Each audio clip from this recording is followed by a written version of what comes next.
Hi, I'm Dr. Woodson. When you come into my office, the first thing I need to know is why you're there.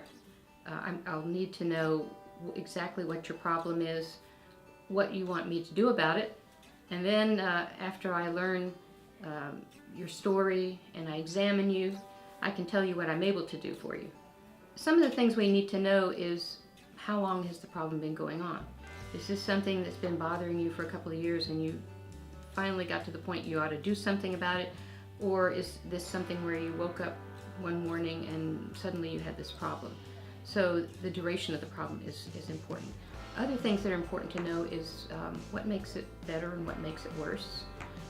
And were there other things that happened at the time?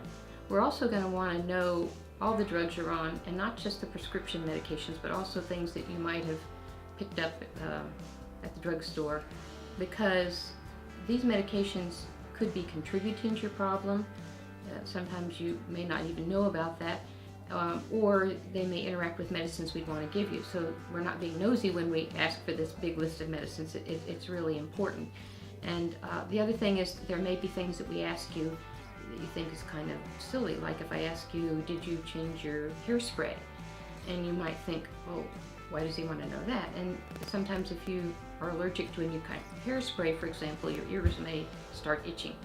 So we may ask questions that sound very personal, and of course, doctors, we have the obligation to get personal when we talk to you, but we also have this really strong responsibility not to be judgmental and not to share any of that information with anyone.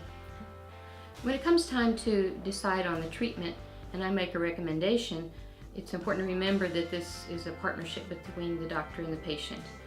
And it's important to me that you understand what the options are and that you understand that you have a choice. Some of you may come in having read a lot of information on the internet, and I'm never going to be dismissive of that or feel threatened because you've checked out something with another doctor. I will also tell you something that my father told me when I was young, and is that whenever a patient asks for a second opinion, you waited too long. The doctor should have asked for a second opinion before that. And medicine, really, despite the fact that we have computers and robots, it's still an art rather than science. And it's important for us to really understand you in order to provide the best care.